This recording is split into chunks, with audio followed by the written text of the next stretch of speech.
Hey, Super Saturday crew. I hope you guys are all having a blast. I wish I was there with you. That was obviously the plan. I was excited for like months, you guys. And then I got home from curling here this week, and yeah, my kids are all sick. They've been hit with that bug going around. And yeah, I don't have anybody to watch them. That's how life is sometimes, right? So here I am virtually. You'll also see me on the team call on Sunday. I'm just double whammying it here this weekend. But yeah, I am excited for this. I do want to share with you guys a lot of different ways that I've worked my business the past 6.5 years. I've been through many different seasons in my life the past 6.5 years. So I'm actually going to share a lot of how I've worked my business and different ways I've worked it and the kind of core tools and core actions, I guess, that I always take.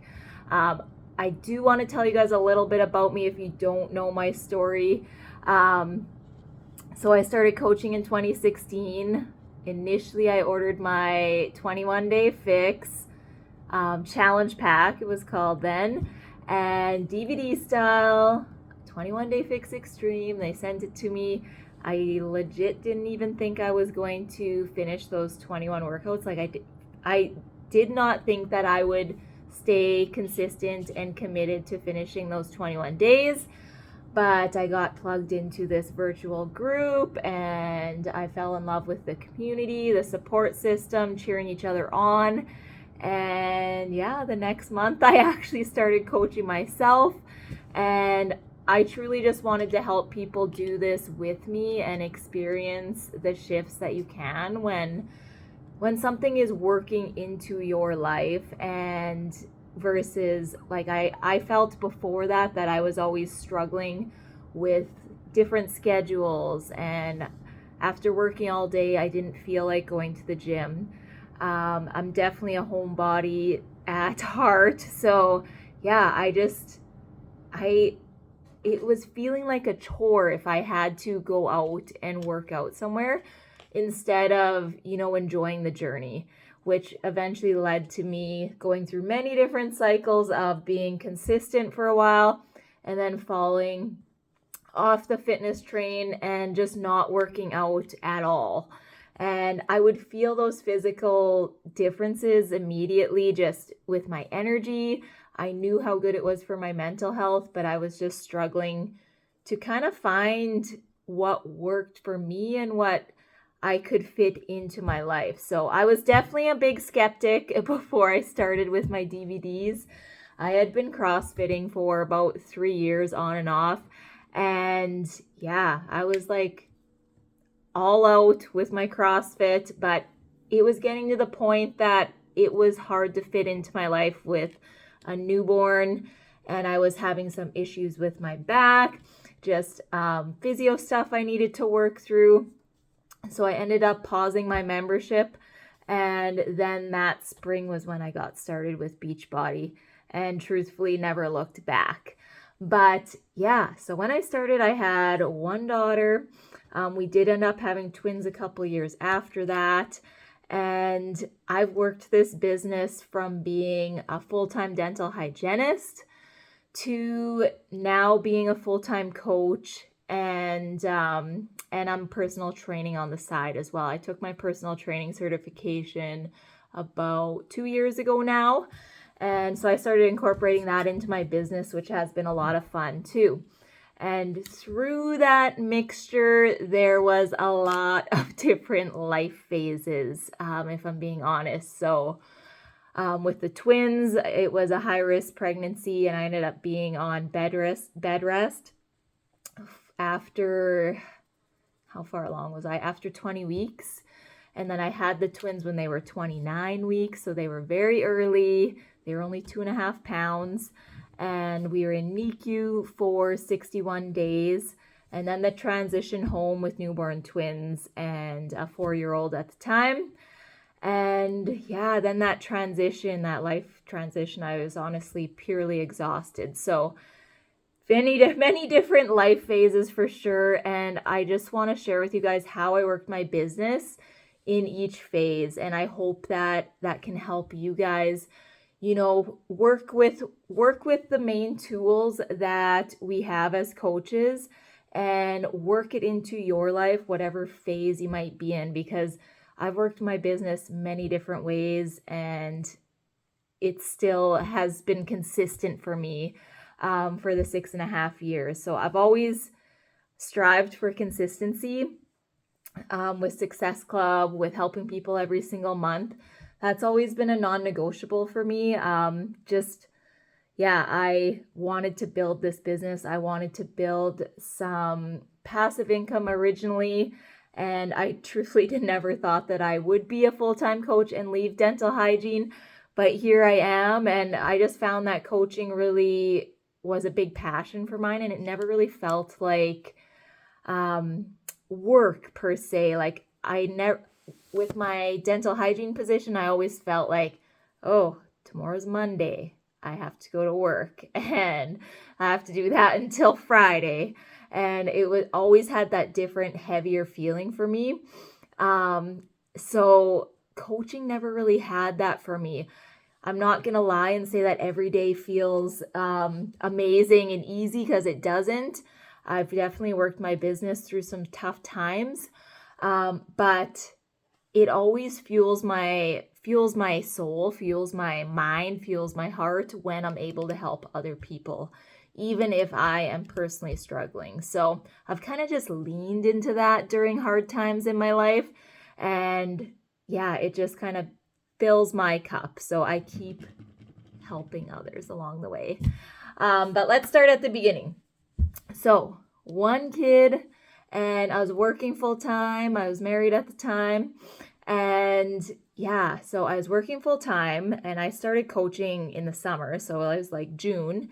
And I dove into the business activity tracker because for me, a checklist works well. I can sit down, I can look at it, I can tick off the little boxes. I even have like my day planner in front of me right now.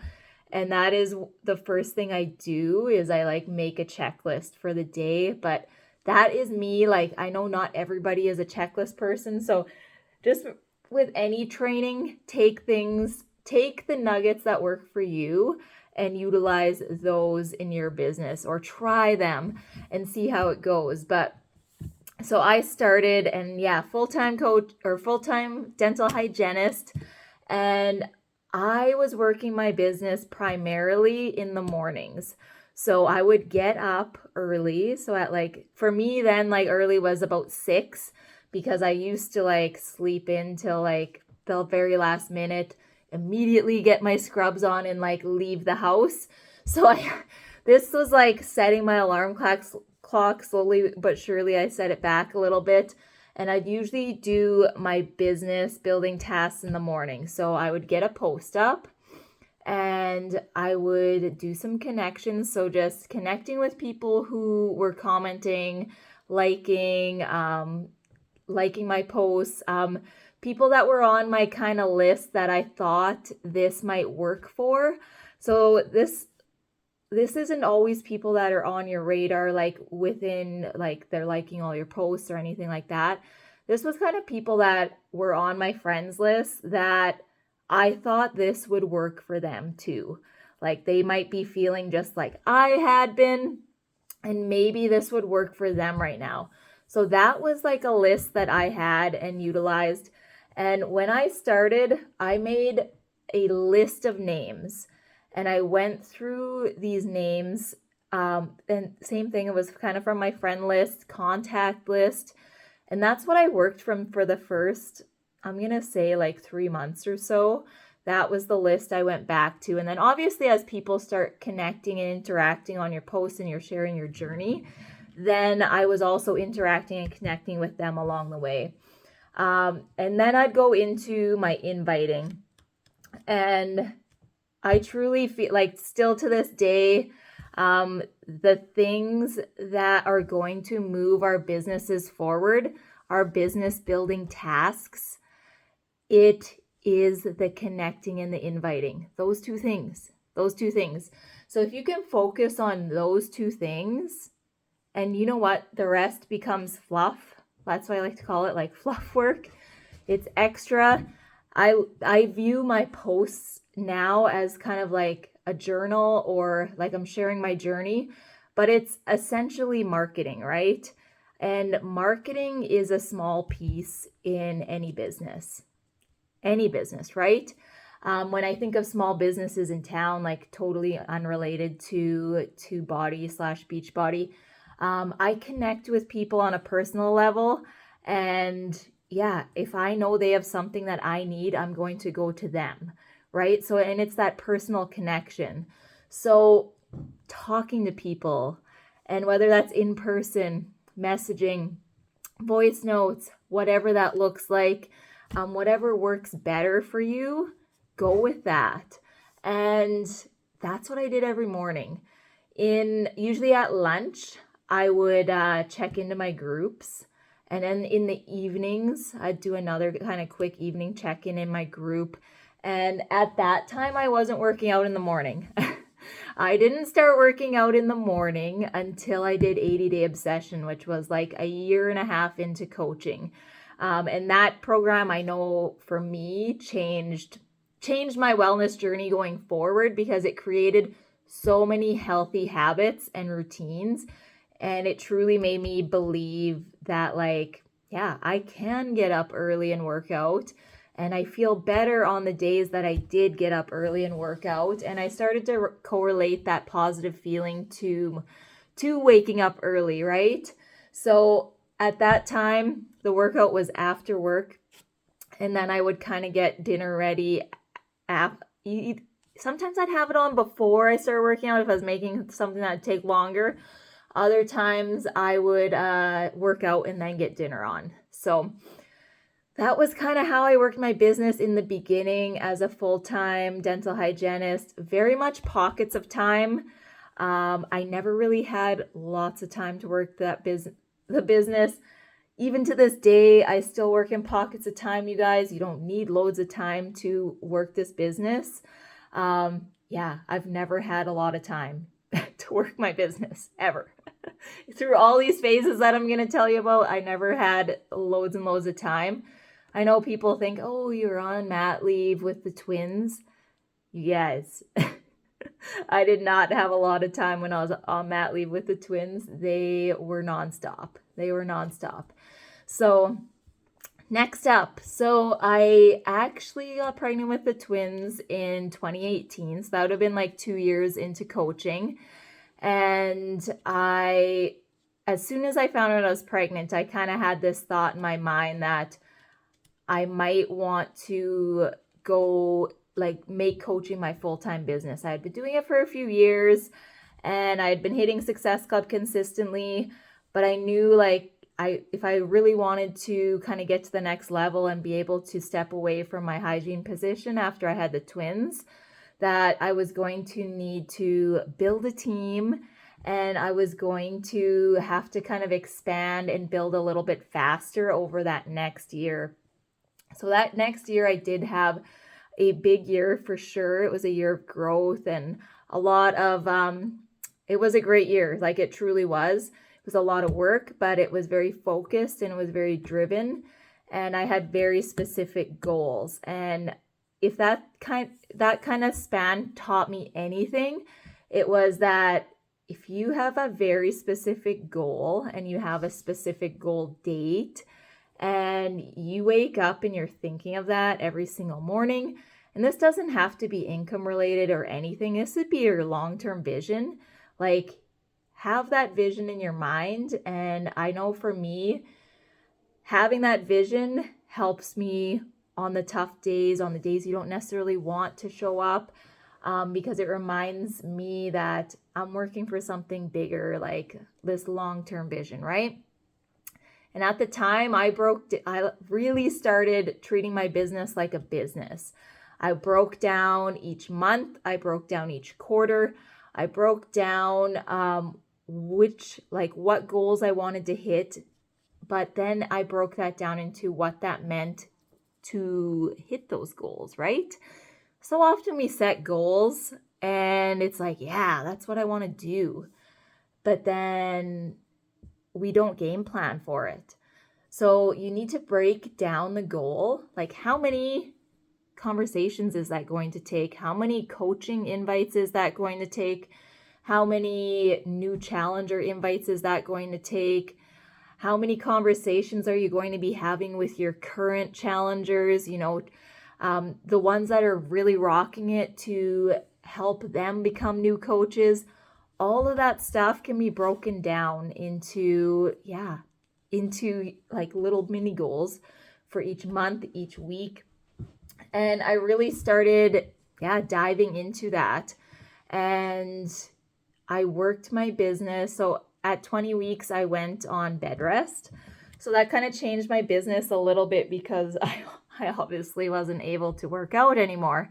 And up to that point, I had been doing Lift 4. That was like right when Lift 4 came out. I had done like 2 cycles of Lift 4 when I was pregnant. And then I switched to like the prenatal workouts. And then after I had surgery at 20 weeks, then I was on bed rest. So I had to switch my business and I had to switch my mindset a little bit. So I started focusing on 2B mindset, the nutrition aspect. And I found that it really helped me feel better, even though I was on bed rest. I had more energy. My mind was clearer. I was fueling my body. I just felt better in general. So I started sharing all about 2B mindset, like on my stories. Everything kind of switched from, sharing my workout clips. I was sharing like more nutrition stuff. But I was still sharing, my online groups and little sneak peeks of those, and that I could help people with the nutrition, but also with the fitness aspect. So that entire time I was on bed rest, I was still sharing and connecting with people and letting them know that I was there to help them. And I ended up having the twins that January in 2019. And when I was on bed rest, you guys, like, I did a lot of work because my 4-year-old at the time she was in daycare part-time. So she would be there like once or twice. She'd be at home with me once or twice a week. Then the other days she was at daycare. So I would act, and I couldn't really do anything. Like physically, I couldn't move around a whole lot. So I did a lot of work. I did a lot of connecting. I created a lot of good conversations and just got to know a lot of the people on my Instagram at the time, as I had kind of made a transition to Instagram, and I was trying to build the connections and kind of community aspect on Instagram at that point. And when I had the twins, that was a tough, like, kind of 3-week stretch there, because we were just kind of getting accustomed to NICU and kind of getting into a bit of a routine there. But T20 happened to be coming out, and I obviously couldn't do T20. I had a C-section. I was still on recovery. But what I did that month of January was before I'd go to the hospital, because I was staying at the Ronald McDonald House, I would wake up in the morning and I would kind of just have a chill morning because I really wasn't sleeping very good at the time. And usually they didn't do rounds on the babies till a little bit later in the morning. So I have a bit slower of a morning, and I would do some coaching work then. And all I was mainly doing during that time frame was messaging current clients, people who I had already helped, love Shanti, or maybe we're looking for something short. Like that 20-minute time frame was always super popular, I found. And I was just messaging them to get started with T20. So I had a couple start dates for T20 that went on that winter. And then once I was finally cleared and was able to kind of dive into T20 myself, then that's what I dove into that spring. So then I was back to kind of that routine of inviting people to do the workouts with me. And NICU was definitely a strange time work-wise. Like, yeah, I found I was quite lonely down there. So lots of times I would kind of immerse myself into connecting and chatting with people in the evenings when I'd get back to the Ronald McDonald House, or during like the mornings, like I said. And it was kind of in pockets of time. Lots of times during the day, I was at the hospital most of the day. And so it was mainly like kind of mornings, evenings, and sporadically throughout the day on my phone. But same thing, I was just kind of focusing on sharing, my story, my journey at that point. I obviously wasn't working out, but I was making a lot of connections and talking to a lot of people and kind of sharing the journey with the twins at the time. And lots of people had been following along, throughout my whole pregnancy, and were following along with the twins' progress. So I was really just focused on, again, connections, inviting, and sharing my journey. That was kind of the three things right then. And I've always been a big, I shouldn't say believer, but I really like to focus on retention in my business. I don't want to help somebody just once. Like, I want to help them next year when they renew. If they've fallen off and they haven't been in my group for a while, I want them to get back in the group. So I always go through my customer list, and I just send messages to check in with them. Or if I have a new group coming up, I'll send them like an invite to that new group, or just let them know. And I keep it super casual because I've already helped them. They know me, I know them. We have that connection already. As a coach, like, I should be checking in with them. You know what I mean? Like, that's part of my job. So yeah, I've always focused a lot on retention and just helping the people that are already in my crew, in my circle, right?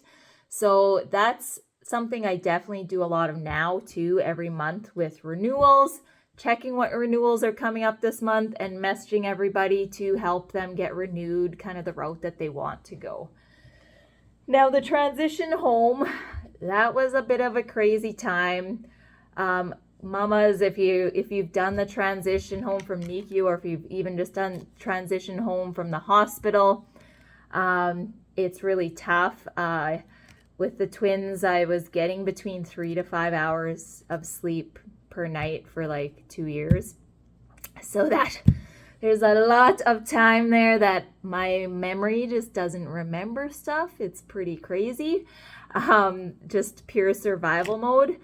But during that time, I leaned into the virtual community because I didn't feel comfortable, or I would get too anxious to take the twins out anywhere. It was like 2 babies. What if they both start freaking out? And then I'd have like anxiety even before I left, and we're 20 minutes from town, and like that seems like a long commute. And then I would like work up this big situation in my mind, and I wouldn't leave the house. So I actually leaned into the virtual community. I leaned into sharing my journey with the twins. Honestly, just the raw, and like how the house was like disaster, but like I just shared it all because that was my life. Like that's what it was. And yeah, I found happiness and excitement, positivity, enlightenment by connecting and helping people. So when the twins were sleeping, I would do like a super fast power hour, maybe power 20, depending on like how long they napped.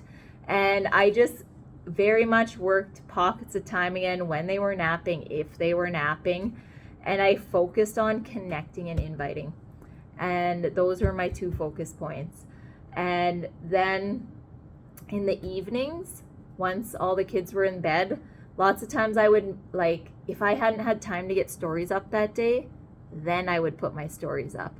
I know it's not ideal, But like that was the only time of day that I had time to get stuff up sometimes. So sometimes my posts would go up at like 9 p.m.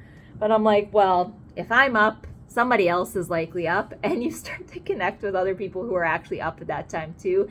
And I know, like, algorithm wise and all that, it's yeah, not the ideal posting time, but I just did it, and I just kept sharing my journey, even if it was, sharing it all at the end of the day, creating stories at the end of the day, all that stuff. And that's just, all of a sudden I was like an evening worker, which I had never really worked my business in the evenings before that, because my brain's usually pretty done by the end of the day.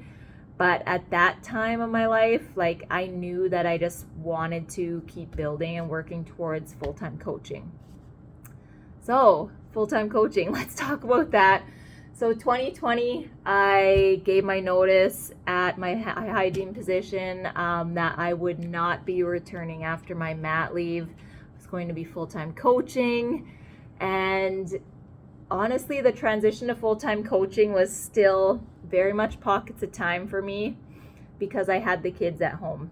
And it really wasn't until this September that I finally have full-time daycare and I'm able to work my business more full-time than I ever have. But saying that, I'm doing personal training work now too. And some of you might be wondering how you work kind of both of those together. For me, personal training was just an additional way to help people lead healthier lifestyles. And I know not everybody wants to work out virtually, just like not everybody wants to work out at the gym, right? It goes both ways. And I'm from a small town, and I really wanted to dive in and help the local community more. And so I'm usually at the gym doing personal training work like half of the day, and then the other half of the day, like, I usually have an hour or two where I just focus on my Beachbody business. And it goes between kind of working on team stuff, basically having like a team focused day where I'm focusing on team stuff, and then I'm always still doing those connections, follow-ups, invites, and actually talking to people and reconnecting with clients that I might have helped years and years ago, and just staying in contact with all of them. And I see this so often, and I've had a couple close friends who have recently stopped coaching, and like, they were at New Leader Conference with me, and I was very confused about it all. I was like, what do you mean you guys aren't coaching? Like, this is like it like fuels my heart, it fuels my soul. But like, I think having that for me has kept me going long term. Having that why, like, why do I love coaching? Why do I love helping people? Like, yes, have I hit Success Club every month? Actually, there was one month in there I didn't hit it. So almost every month. That one month will haunt me forever. But that's not really something that I focus on. Yes, I have a non-negotiable in my mind for every single month, but my focus is always on people, helping people do this with me. And if I'm having the conversations, if I'm following up, if I'm connecting, if I'm sharing my journey and getting my posts up, talking my stories, whatever that might be, then for me, it's come full circle. And it's when all of those pieces are working together that you hit Success Club consistently. You're consistently helping new people. You have challengers doing well, and you're converting them to new coaches, and you're helping them get started, and you're working with your team, and it's all those pieces together. And if we're only doing one piece, like sharing on social media, and not doing any of the connecting, it's not going to, like, for me, I know in my, like, with my personal page, it doesn't work. Like, I need to be having the conversations. So I've always kept my focus simple all these years. Conversations, you guys. Help people and keep following up with people and privately message them. It doesn't all have to be within the group. Text them, check in on them, just ask them how their day is going, and create those relationships with these. Some of these are like brand new people that you've never met through Instagram, right? Some might be people you know quite well, but be there and help them, support them, have the conversations. And you know what? If they're not ready right now, that's okay. And know that Beachbody and working out virtually won't work for everybody. But the ones that it will work for, and maybe at different phases of their life, if you're the person that is in their circle, you're talking with them, you're checking with them all the time, they're gonna think of you when they do need the help. And yeah, that's something that I've definitely felt and I've experienced over the past 6 years is, yeah, people need your help at different phases. And some are steady eddies and like have been with me from the beginning, but then there's some that go through ebbs and flows where they're hardcore Beachbody and then like they do classes for a while, but they still always have their annual bod. So we can help people in so many different ways. And if you're doing some focused work in your pockets of time, you're going to see that consistent progress, that consistent growth. And yeah, track your stuff, you guys. How many invites are you sending? How many conversations are you having? And is it suiting to your goals right now? And because if you start to correlate the two and they're not lining up with your long-term vision and your long-term goals, then you need to make a different game plan and assess the data that you have. And if you have no data, you haven't been tracking anything, then you have nothing to go off of. So if that's the case, just start now, start this month, start tracking what you're doing, and treat this like a business, you guys. You can still work it in the pockets of time, but be focused in those pockets of time and do the actions that are actually going to move your business forward. So I hope you guys are all having a blast and you have a good workout. And yeah, tag me on Instagram, dana.demons, and I would love to see all of your workouts. And yeah, I'm excited for you guys, and we'll see you guys at the next Super Saturday workout in January.